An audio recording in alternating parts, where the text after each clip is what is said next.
Alright, welcome back, ladies and gentlemen, to the Swain Batty League. Going into game 2 here of the best of 5 between Camberstick SUCC Squad and Ome Wamushin Deru. SUCC Squad with a commanding game 1 over very quickly, 20 minutes. What do you guys think? There's gonna need to be some major changes from NANI, and either just draft and play here to make this work. Yeah. They don't have Cali, they don't have hook resets again, which is rough for them. But I mean, if the bot lane doesn't implode, I mean that it did last game. They had bad mistakes early on that just got snowballed out of control, and they were never let up. So if it doesn't have that happen, we could have a totally separate game. Yeah, and that's the big if here, because they were obviously Phoenix plays not as good of a player as hook resets. I don't think anyone on that team is going to try to tell you otherwise. But those issues were much deeper than Phoenix plays. And at this point, we have to really just ask a question that is an important question in the SBL, and that's, can the Mighty Wolf play when he's not smashing his lane? And I'm honestly not sure of that at this point.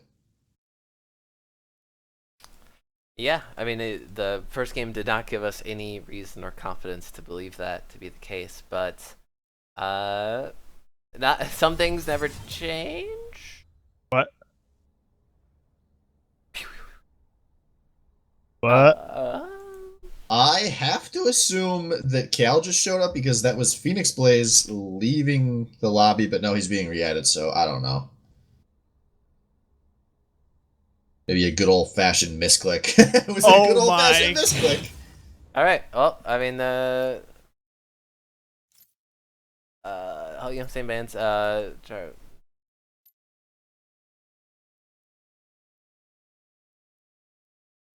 Team's trying to frantically remember what they banned last game. yeah.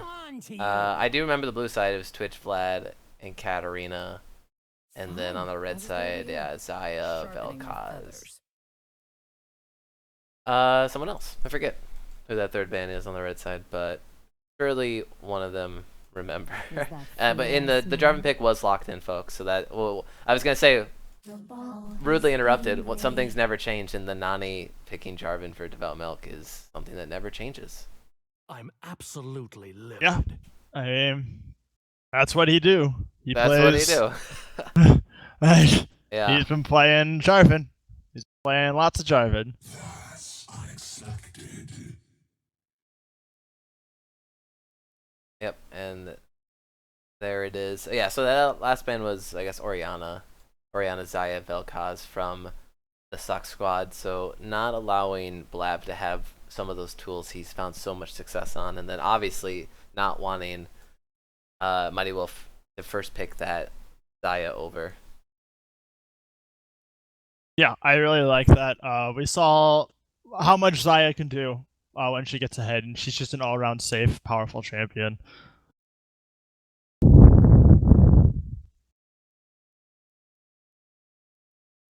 And Cho'Gath here for the top lane. I like that a lot more. That's a lot more threatening in lane than the Galio. Yeah, I agree. We saw On the Wind really get his pool tested in that last game, the target of a lot of bans, and then he needed something he felt he could pick into the Singed, and I think this game he realized he just needs to go early on with something he can grab laning phase by the balls with. Although we might be seeing a World's top lane rematch here if that Singed gets locked in, which it is. But Cho'Gath, like the Galio, is going to be one of the better picks you can make into the Singed just because you can sit there and wave clear under your turret easily and not lose CS.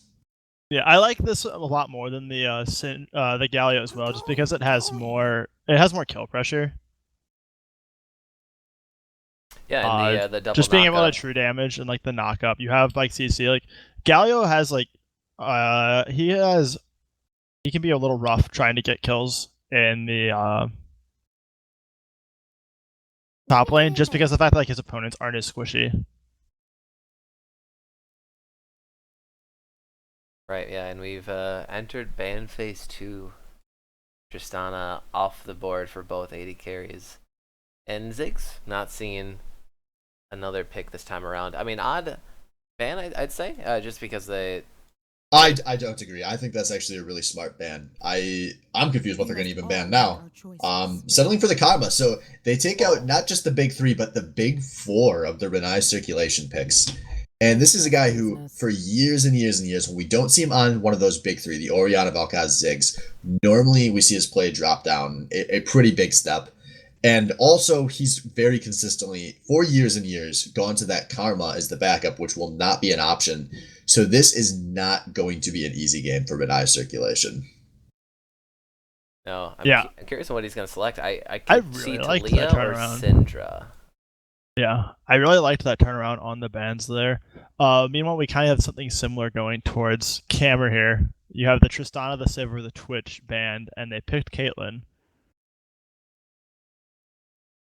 Yeah, and speaking of the Caitlyn, I really, really like that pick out of Renai circulator. Sorry, out of it's a Mighty Wolf. That is the ultimate playing with a support that maybe isn't as strong as you are pick. Caitlyn gets to almost entirely dictate the lane by herself, and that's going to be a big part of a turnaround here in game 2 from that bot lane, as we're going to see Zyra locked in for the support, it looks like, and Veigar locked in for Renai circulation. They're bringing a lot of CC this time around. They let the Singe slide through, but they're not going to get burned twice by that. They are going to lock down that Singe in whatever way possible. All the champions they've selected have some good CC to hopefully lock him down, and there it is. It's going to be Kog'Maw for Camer. So the Kog'Maw and Ardent Sensor support combo that is so incredibly powerful. Janna especially, like Janna or Lulu with Cog, just terrifying. Yeah. Oh, you know, the thing is, you have to imagine. I wonder if they. Yeah, they're gonna switch it around. They'll troll a bit. Yeah, they'll troll a bit. But if Cameron goes for that Rageblade power spike level for the first item, that is huge. The fact that if he could get that curve like he did last game, you could even see a game end sooner than last one. Oh yeah. It melts towers. I mean, you just can't touch a Kog'Maw like that. It's insane when he like Rageblade plus Janna just synergizes like Ardent Sensor synergizes so well because like the Rageblade just makes you attack so fast, and then you have more Ardent Sensor procs, and you have the Janna AD. It's just disgusting. Yeah. But what is uncommon though, usually when you do run this Kog'Maw, I mean, especially in professional play, you're bringing at least more support type champions in the top or in the jungle, something that can actually just sort of stand in front of you and body block and tank stuff. Rammus and Singe are not your conventional protect the Kog'Maw tanks. So I guess we'll see how they play with that. It seems like they're really just going for that same lineup they had last game, except they, instead of taking Xayah incredibly early, like a good early to mid game carry, picking the Kog'Maw, something a little bit later.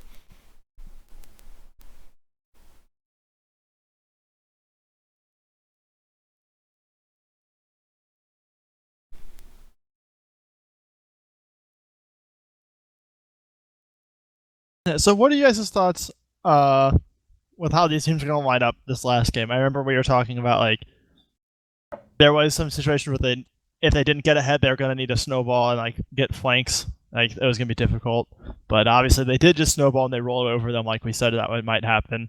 What do you guys feel about how these comps match up this round? I mean, I think comp-wise, I still am a fan of what NANI is doing. This comes down so much less about the comp and so much more about execution. And I think they have, in the bot lane specifically, picked themselves into a much easier situation to execute, as they are now the bot lane with all of the pressure. This is the highest pressure bot lane you can pick in League of Legends. Bar none. And they are not going up against another high pressure bot lane. They're going up against Kog'Maw and Janna. Janna is a pick that, the long rants here, at the World Championship, we know this champion has a 70-something% win rate. Do you know why retard pro players keep letting this Janna go through? Because every AD carry in the world, which all of them at the World Championships have gigantic egos, they say, oh yeah, it's just Janna, she literally does nothing in lane. I would love to play into that free lane. And they can't even think about the fact that there's a team fight phase that comes later. That is how absurdly strong Janna is in the late game. But how just abysmal the laning phase is. It's not as bad as it used to be. They just tweaked there on the post-Worlds patch, but this is going to be such an easy lane for the Mighty Wolf and Phoenix Blaze to push in that if they can't at least go even with this lane picked, I mean, this game will be over. Yes. and maybe the morale of NANI as a squad over as well. You'd have to imagine with all that pressure coming from the NANI bot lane, if Thermidor is going to make it kind of his credo to be bottom lane and try to defend against any type of snowballing that might go down there. Or will he do the same thing he did last game, which was kind of just roam around the map and board up. He just power farmed, and he was there for some ganks, but overall he was just sort of keeping a sort of a cool pace across the map. Yeah, Thermidor is always so hard to gauge going into a game because it doesn't really matter as much as the champion pick as it is just every few games he decides to randomly start ganking a lot. And he's really good when he does it, but it's like he's playing a fighting game and he's got to kind of build meter over the first few games before finally just like pressing the gank combo button. Or he's got to get like mix-ups going in. Like he's like, I can't just always gank really heavy. They'll expect that and they'll block it. Need to fucking keep them on their toes.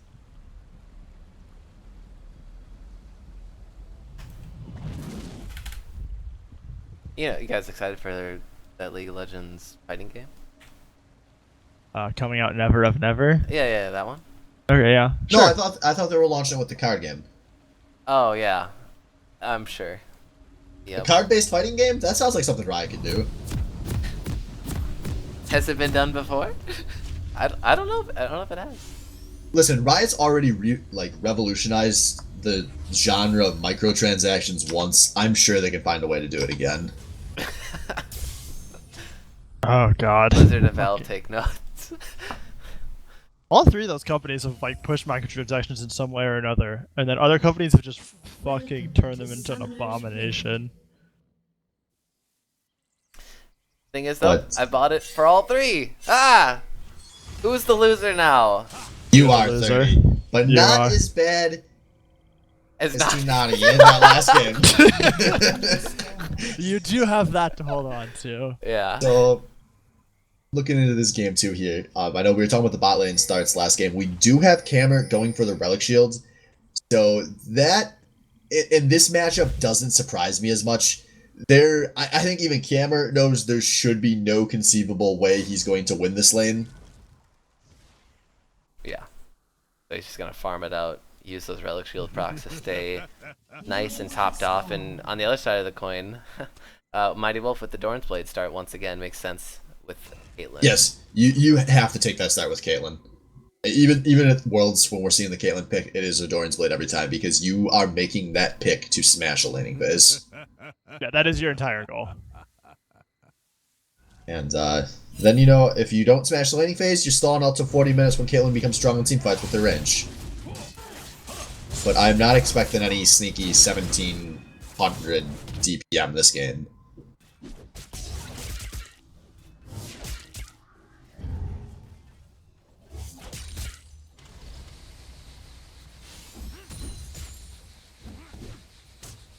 Speaking of starts, I want to appreciate how manly that Singed Dark Seal start is.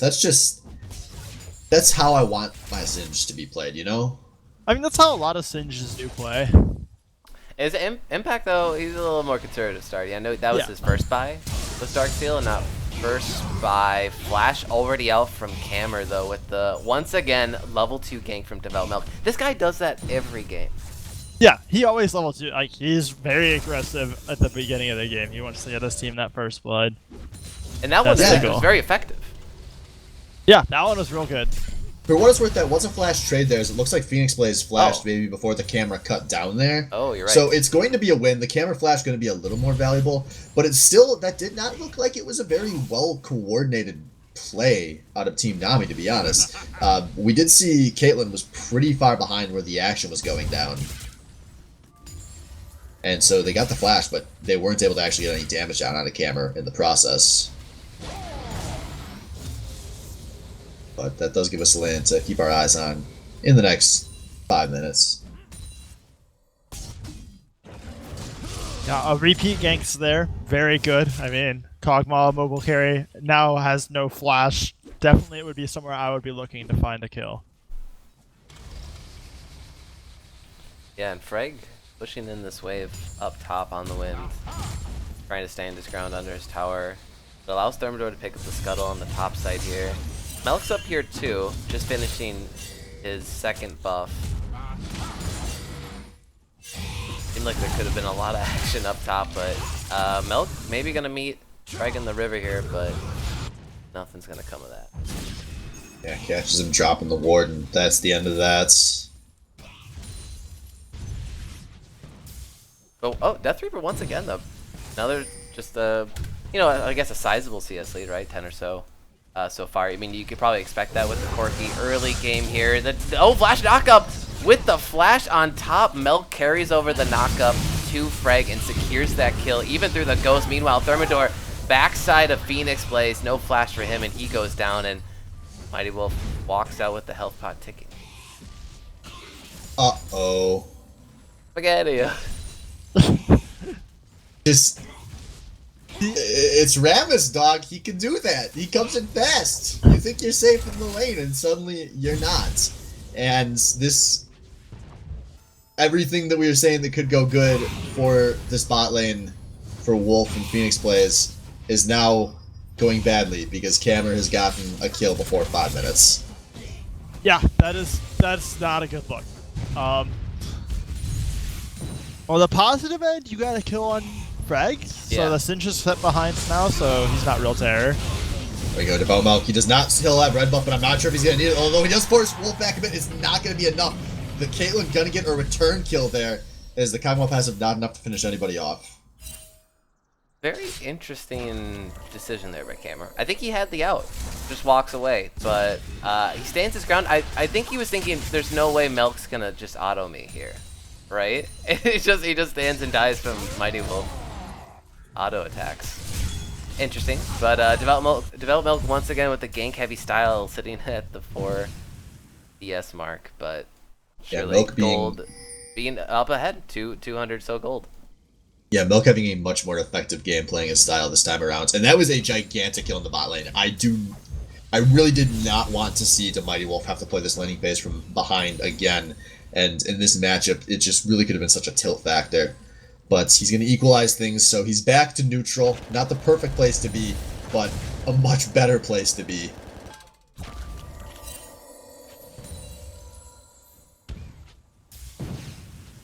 Devout Milk having a lot of really good gank pressure this game. Like, that's a kill on top, and he's had multiple ganks on bottom. Finding his way in this game. Was not able to have that success last game.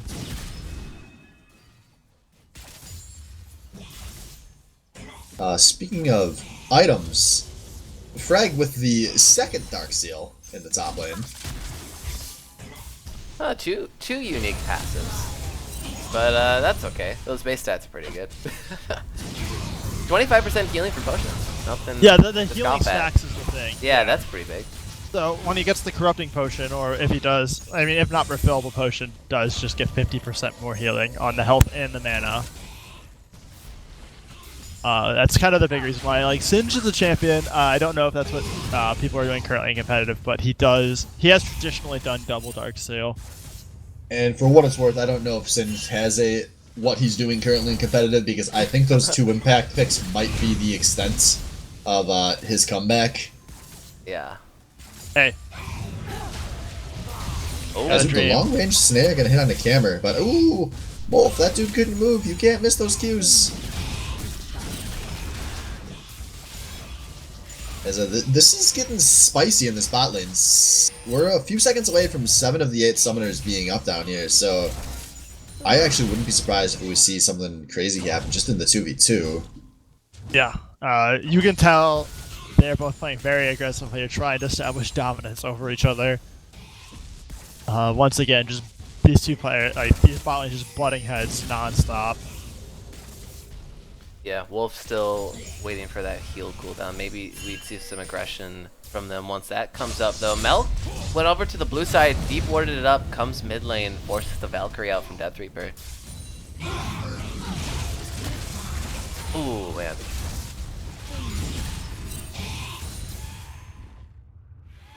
Death Reaper actually getting himself off to a nice start here. He has a 3-wave advantage over Blavur. putting that aggressive carry to use. That is part of what Corki wants to do. He is a big lane bully in mid lane. True, and I guess, does that speak to Death Reaper second game in a row now with the definitive CS lead? Is that him just playing better in the lane, or is it the champion picks from the bluer that puts him in the lane deficit? I think this one is definitely somewhat matchup dependent. However, 20 seems a little high. Yeah, so Phoenix plays while his AD carry is trying to push some more. He's taking a lot of damage down there, but Albino Joe nearly go down as well. The Zyro Plant's not going to do another auto, but Caitlyn still wants to keep pushing this one forward. At least zone the camera off, and camera playing aggressively. Fortunately for him, dodges the snare. But this is now in a really good place for Caitlyn, who should have her pick of the lane freeze.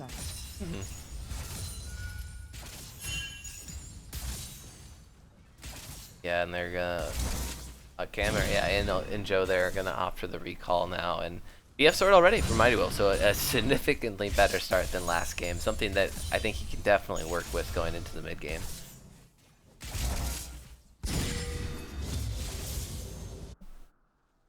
Meanwhile, proxy farming continues for Frag, and he's gonna get punished by the Cataclysm playpen to surround him. He's gonna dodge the Ruptor. He's dodging everybody, but the Vigar ult surely will be enough, and there it is. Milk finishing that one off.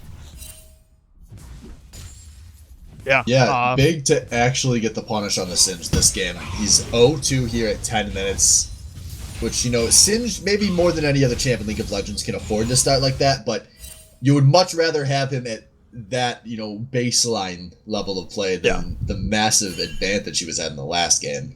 Yeah, exactly. Also, I mean, that's gold. There's a lot of gold on this Jarvan now. Jarvan's gonna be scary. Yes, and that's going to be a big deal here up against a Kog'Maw, where you just want something that can assassinate the Kog'Maw. We know Cameron has always played pretty aggressively as, maybe won't have a chance here as we're going to have the Dragon coming in. Development, go down the seal. Development gets the Smite Seal. Now he's going to try to make a play out. Vigar putting down the snare over the wall. His Death Reaper trying to chase forward here. Blabu, we're putting down a ton of damage over this wall. The Zyro ultimate going to stop this fight in its tracks. A Dragon Steel and a walk out for Team NANI, who are playing so much better than they were in Game 1. Ooh, that's... You hate to see that happen, right? That when the jungler just sort of casually walks in and steals it right from under you. I mean, I think there's some tools there from Cam or from the SUCC squad's lineup, especially Albino Joe with the tornado, or even Monsoon to help secure that one. But well, yeah, I don't think it's something that I can just say, oh, you hate to see that, like they got unlucky. That was just a badly played Dragon by the SUCC squad. They didn't pull the Dragon all the way out. They knew they were against Jarvan. Everyone knows Jarvan can jump over walls. They didn't have the proper vision, and they were kind of forcing themselves into a 50-50 situation there. And they knew the risks, and they got shafted. Yeah, and that's exactly what this NANI squad needs to succeed.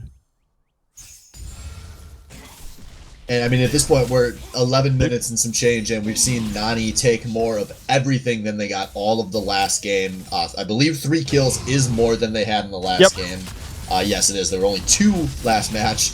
So, and, Albino Joe maybe should not be flashing that back because he's gonna get snared. Oh, Albino Joe going down to the Zyra. I mean, that's just some blatant overconfidence and overstepping from Albino Joe. If you look at the river right now, there are no red wards there. No vision whatsoever in the river. Milk with the easy punish there. And another assist going over to him. And now they're dealing damage to the bot tier 1 tower. Cameron kind of low, getting rooted up. They're going potentially for it all. And flash! Oh, the barrier!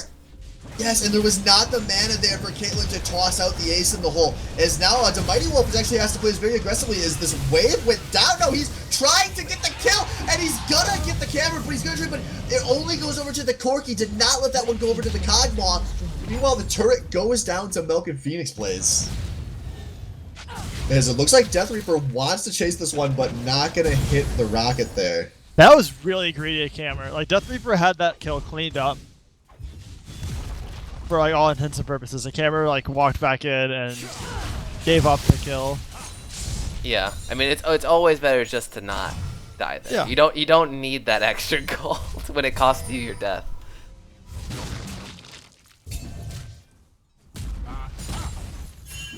Yeah, Frank was we just saw with direct to camera, just happily proxy farming away, and on the win, he's cool with solo farming it up in top lane as well. But with the bot tier 1 down now, first tower going down on the map, NANI opts to move their duo lane to the top side. Frag has to pop the ghost, but he'll get out. Meanwhile, in this mid lane, ooh, a nice flash over Thermidor there by Blabour, and now Frag still just running away playing hopscotch here. As, hey, Cammer? Hello. I guess he has backup coming here, so he feels confidence here. As a teleport coming to the Jarvan flag by, I assume, on the way that he's going to finish this one. The Cho'Gath is in, looking for the chomp. Albino and Camber are both so low, and he's going to come down. But now Renai circulation is there, locking Thermidor in the death zone, the double death zone. But he is too tanky. Now Camber and Corki turning this fight around, a double kill on Death Reapers, and I don't think it's over, as it's going to be a triple kill for ZZ Death Reapers. Yeah, I gotta say, I was not super impressed with the Vladimir outside of laning phase for Death Reapers. His Quirky, however, has been really on point this game. Like, solid lane pressure here. He's been where he needs to be, just got a triple kill. Oh, man. And that fight was totally disengaged on the win, just had to cancel the TP there, and no fight needed to happen. With the man disadvantage, we should note, the bot lane for NANI pushing out the wave top side, so already going to be a disadvantage when they continue that fight. And the good skirmisher that Corki is picks up 3 kills alone in that fight. Maybe was that all 4 that he just got? No, he got 3. He got 3 there. And that will surely be a Triforce on his back. Yeah, he got the other one on the Caitlyn bot when they traded Cammer for Wolf. Right. But another tower though going over to NANI. It is traded out though for the mid tier 1. But a lot of unneeded deaths, in my opinion, for NANI in the bot. Yeah, no, absolutely, because it put them from behind to ahead, as it looks like they're not done giving up easy kills here, as Phoenix Blaze and Mighty Wolf don't get out of the mid lane fast enough, although this was a trade in the mid lane, so a really long series of plays all having consequences there. But I think we're finally normalized here. We're probably heading into some dragon setup, where the next dragon is going to be a second Earth.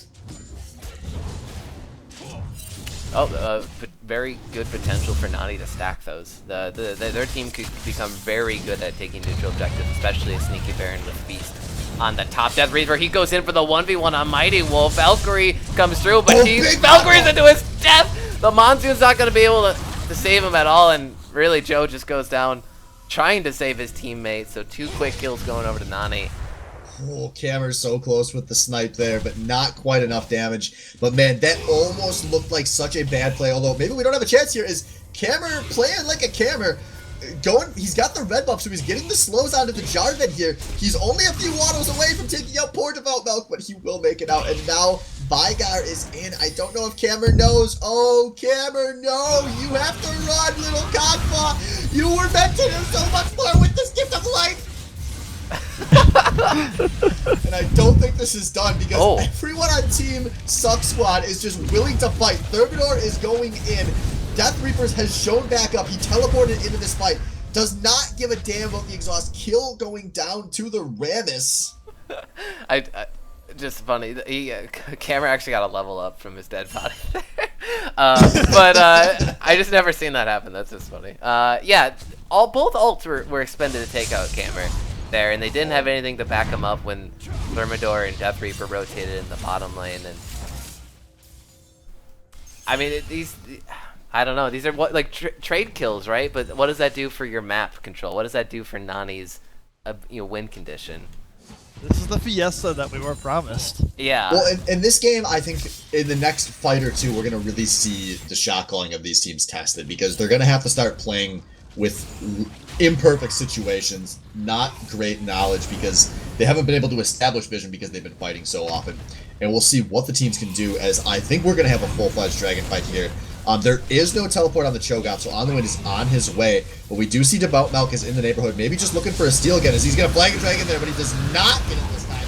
Now Devout Milk going down very fast. A bad cataclysm there, but his team looks like they still want to fight. Camera is super low, but Caitlyn just pick up the kill on the tail end.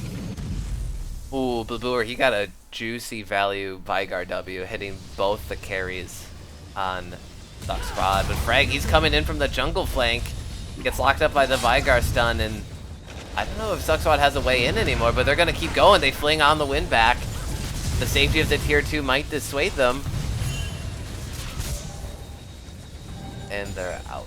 But they did secure that Mountain Drake. A lot better control there. Like, they basically did everything we ragged on them earlier. They pulled it out all the way. Jana was there with the Monsoon. As soon as Melk entered the pit, they took the right steps. Actually, I don't know if that was like... it had to be close, because like he Monsooned to stuff the Gyro for getting into the Dragon. But he, on the other hand, he like didn't have it to like heal up Kog'Maw and Reaper when they got hit by the Vygar stun and everything like that and disengage the enemy team.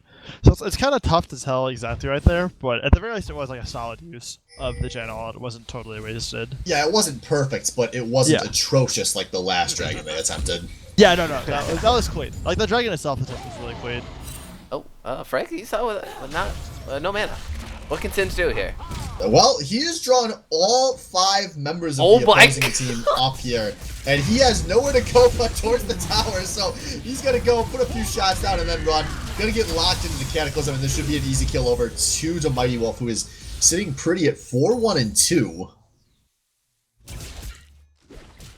The items are starting. The IE is in pocket already.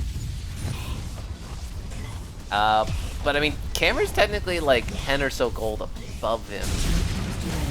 Overall, already has the Rage Blade. An aggressive Baron being started here by NANI there on a pink ward. I don't think there is any chance that Cameron sucks one. They are now pinging him. Yep. Thermidor is on his way. Will he get there fast enough? I don't think so. He's just warding it now. And surprise, it's gone. NANI with a great shot call there. Take the Baron. Almost completely undetected by SUCC Squad, but they did get a sniff there right at the end there. Rammus with no flash though, very unlikely able to get in even in range with the Smite Steal. But meanwhile, bottom side, the bot lane for SUCC Squad, they pick up 2 towers. Yeah, oh man, excellent call there. Like the 20-minute Baron there, if they can capitalize on this, they could easily break this game open for themselves. Like they are down a little bit on gold off of that, but they have experience advantage. Like they're like not bad on experience here, and you got Baron, which can easily let them like get a turret or two and just put themselves into a commanding position. Yeah, they've got such easy ways to execute on a siege here, which it looks like they are going to just force themselves right down this mid lane. They probably will lose top lane, so I mean they did give up a lot to get this Baron, so I think they do need to get a big Baron here. Yeah, but they are already starting to in this mid lane. Yeah, big power play. Baron power play here, and they have 4 that are going to be coming mid lane for the siege. On the win, stays top to... Yeah, he did hold that top tower, so keeping that gold off the map for a little longer, but here comes the Rammus. Singe is going to easily beat the Cho'Gath here, who has to teleport in. They're putting a lot of damage out of this Rammus, though. Rammus not able to play this fight very aggressively, as we do see Cho'Gath is in. 2 people locked up by the Cataclysm is the Rammus and the Caitlyn are already down low. This is maybe looking good for the SUCC Squad, as Cameron has been untouched and Koki putting out good damage from the sidelines. This is a double kill for Cameron and a 1 for 3 in favor of the SUCC Squad. Yeah, Freg, he realized, hey, I can cut off on the wind here. I'm just straight up faster. I can get to this fight and flank harder than he ever could, even with the teleport, and he does so and forces the winning fight for SUCC Squad there. However, Blab using his ultimate on Thermidor, they had the CC down on him to start the fight off, thinking they could maybe take out one of the tanks for SUCC Squad. You can't afford to do that anymore. You got to save that for Corki or Kog'Maw.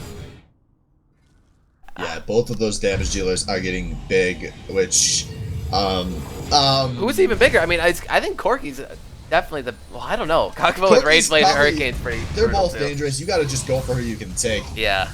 And, I'm a little out of touch, but I don't think the Mighty Wolf with the double zeal is normal. Not normal, that's for sure. I mean, the idea is faster auto attacking to maybe proc more headshots, or maybe just to do more tower damage to get more hits in. You'd wonder if just completing a tier 3 item would be better. Yeah, I would have to think so. Yeah. But A static shift, perhaps, that for pushing out waves. Obviously, getting into tower range helps a little bit with that. Well, getting a little ham there, loses half his health. The tier 2 mid, but it's almost dead. So Baron buff still going for some members of NANI, but it's almost run out. Yeah, and Freg is content to start this fight 1v4 on the wins. Will not be able to join this fight as he is currently pushing up at the top. And push down a huge combo on the side of this fight. Oh man, and the 5v4. This could go bad for the SUCC squad, taking a lot of damage on the way out here. Devoutmouth just trying to buy some time, but he gets flung back in before he has a chance to EQ or flash over. And Frankie's forced to use the TP to defend. On the Wind had the lane pushing with him, so he threatens the tier 2 in top lane. And with that teleport down On the Wind, he looks to do the slow walk over to maybe dissuade another Dragon Take from SUCC squad. Yeah, we have a really spoony, another Dragon Take coming up here.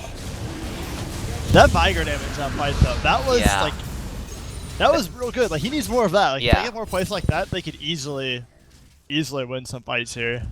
Yeah, I mean, that was a straight 4v5 in the favor of SUCC squad, yet Nani was able to stand their ground, land the moves, and stop anything from happening, as now Albino Joe is in a bad place here. But he is going to walk out of this one as, Jesus, Camera is putting down so much damage so fast now. Yeah.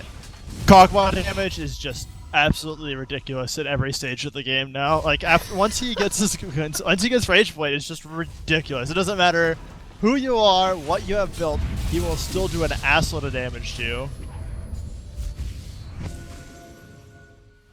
Yeah, Riot Balance team as they open the chat room with all their Cog one tricks. It's like, hey, you guys know that Cog reality or that dream that like that 5-6 item Kog'Maw. You're super immobile still, but you do a ton of damage. We made that with one item now.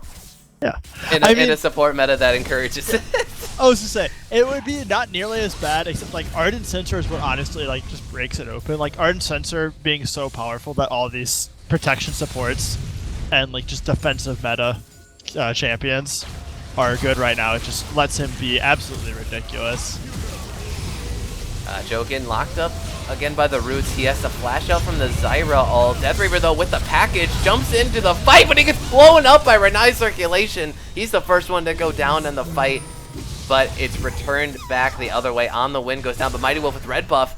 He's chasing Thermidor, pops the ghost. He'll get out, but does Frank get out? And oh my god, he does. He can't keep getting away with it. No, he was definitely not. Oh, there, yeah, he's being surrounded, but yeah, that's a 4-for-1 though. That was a very, very, very badly played fight by the SUCC squad. First, you have Cammer on the Kog'Maw, engaging from the flank, and then to top it all off, you have Death Reaper dropping the package directly into the middle of the enemy team just to get insta-gibbed. Yeah, this team is in a good place, but they cannot let their carries just both suicide at the start of fights like that. It wasn't even like that he went from the flank. Like, a flanking package into the team can be really good because it splits up the enemy team. The problem is he did it directly into a Viger box, which stops him from moving and stuns him. Yeah. Like, yeah, and he did it after Camera, because he just face planted and got stuck in the middle of the enemy team and then promptly exploded. And it happened at the exact same time that Camera had just been chunked out to 20% and forced entirely out of the fight for a while. Yeah.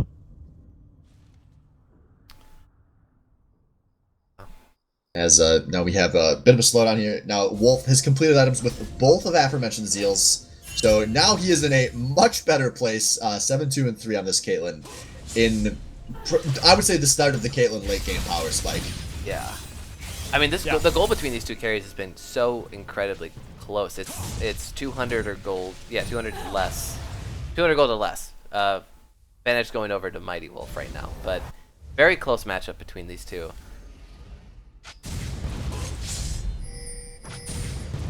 Oh, get some Baron poke going on.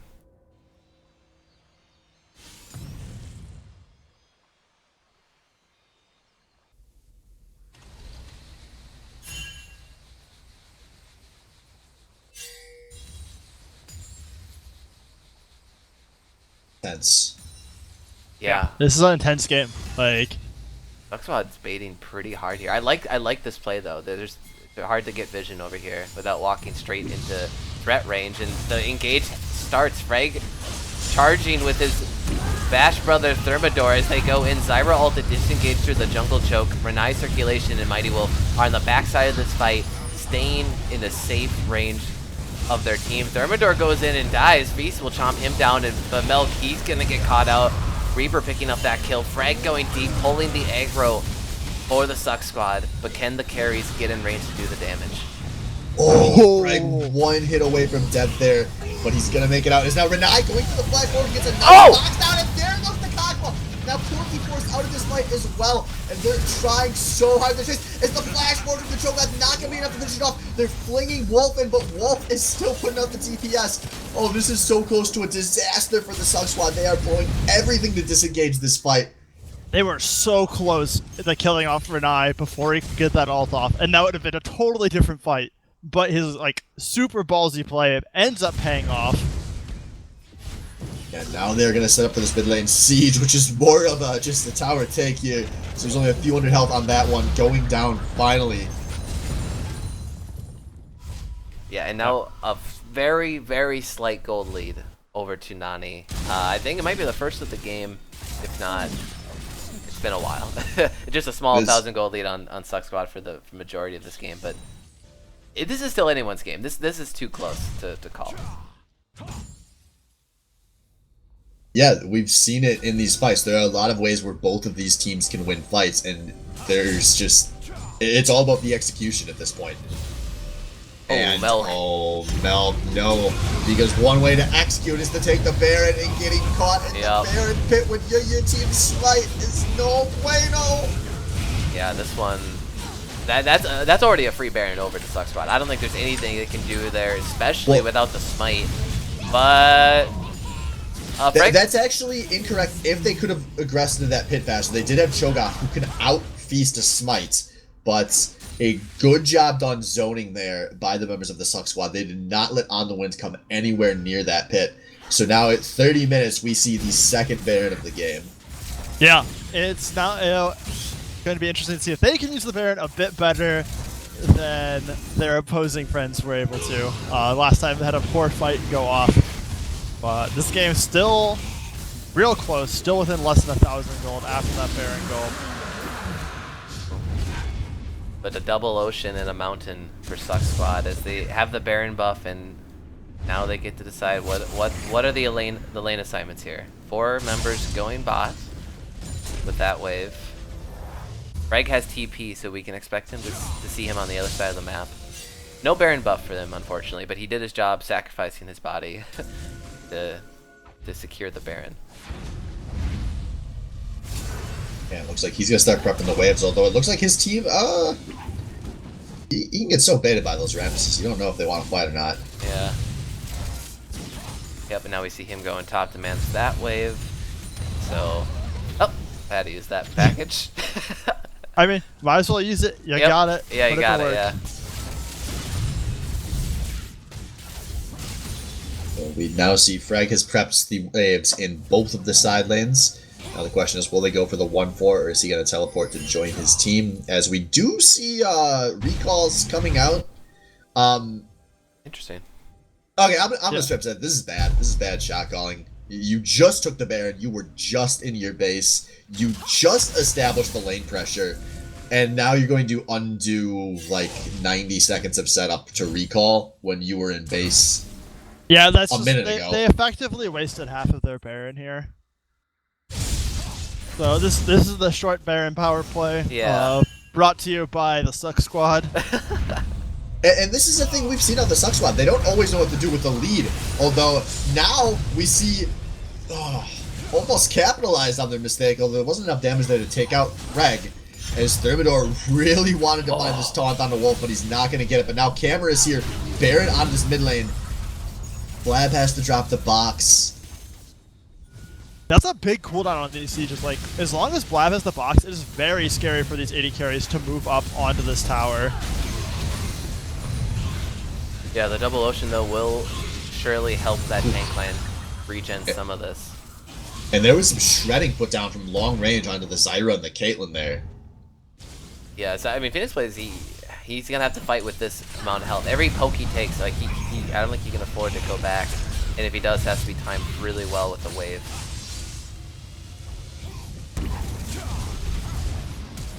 Oh, flash for something. Camera, that was, oh no, this camera's barrier used. Yeah, Shogoth popped the flash and wasn't able to find anything. Now, Onwin has really been chunked out. He's probably going to have to go step back into the fountain. But there's not a wave close enough for the SUCC squad to capitalize here. And this is looking like... This is going to be the last wave of the Baron Siege, and Freg is already based, so I think the SUCC squad might give this one up, and yeah, they are all running backwards, so just a bad Baron power play coming. I don't think I've seen two like back-to-back Baron power plays that got so little done in a long time. That recall from bottom lane didn't make sense, but we got to give credit over to NANI. I mean, they had a pretty astute defense here in the mid inhibitor. They have the comp to do it as well. That was on both teams. Like NANI got a great hold. Yeah, but let's talk bigger picture here. So that recall from the bot lane earlier, that's what gave NANI the ability to push out of their base to set up a bunch of vision in their own jungle. That made them a bit more confident in defending that mid lane. It all just comes back to the pressure that SUCC squad gave up for absolutely no reason on that recall. I mean, that was just such a solo queue play. Yeah. I'm like in awe. Like, we can't find a reason. It doesn't make sense from our perspective. There is no reason. That is just straight up the absence of good shot calling. Yeah.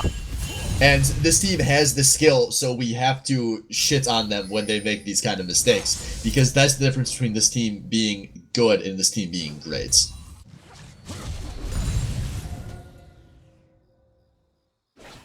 But back to a lot of tension here, and I assume we're going to be in this state for a while, as Baron's not going to be back for a few minutes here. It's hard to imagine this game being over in the next few minutes. Yeah.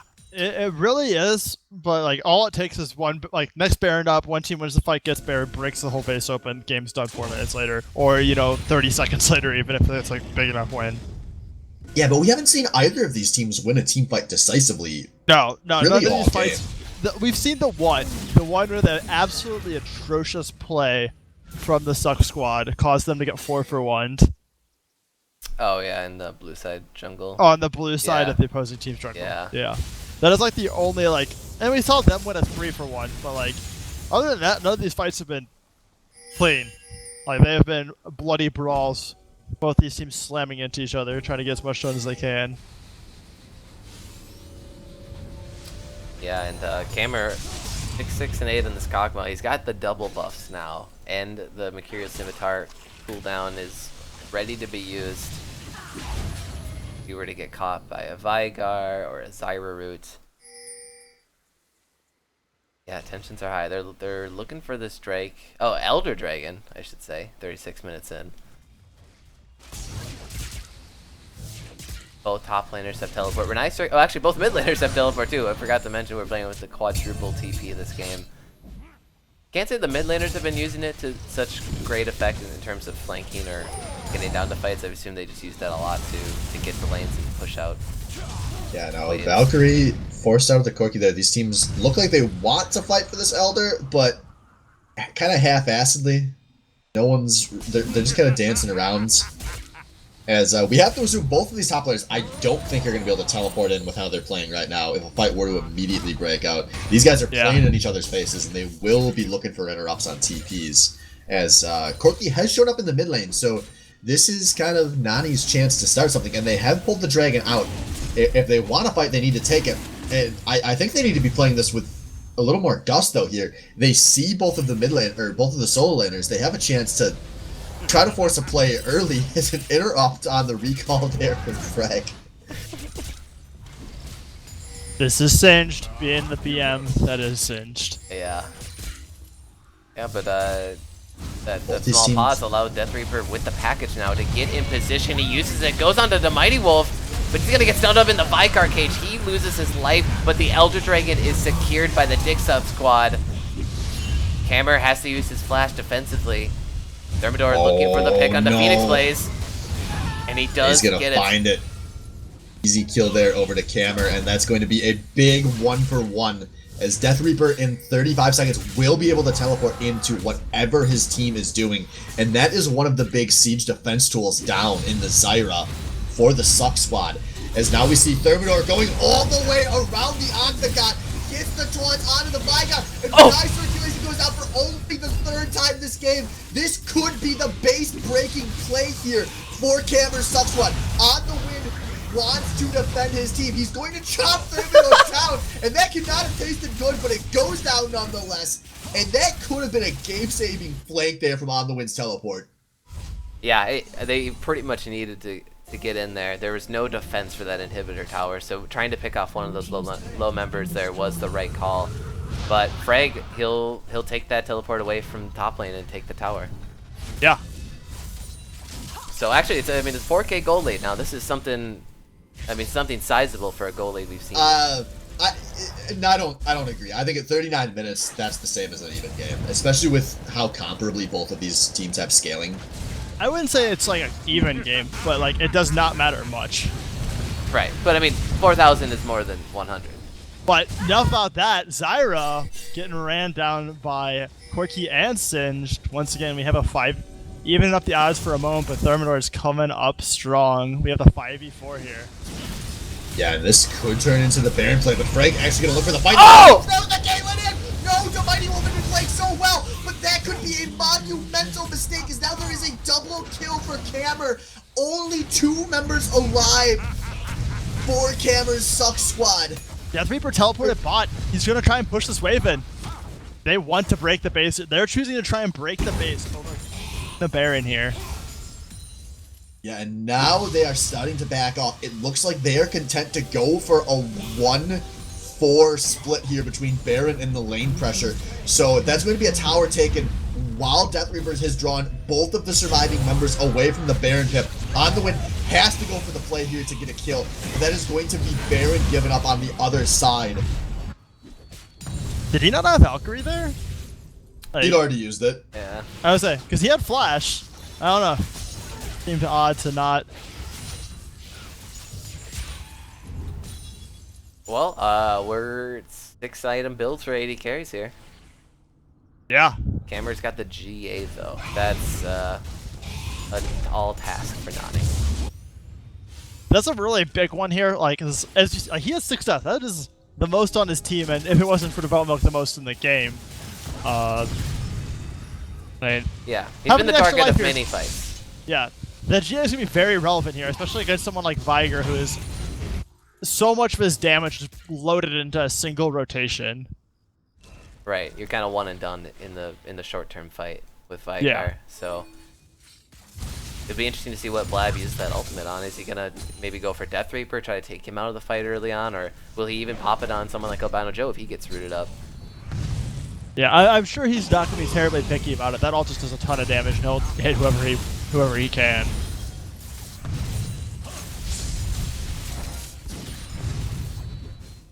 So here we go. Potentially a real siege about to begin. The base has been broken in the bot lane.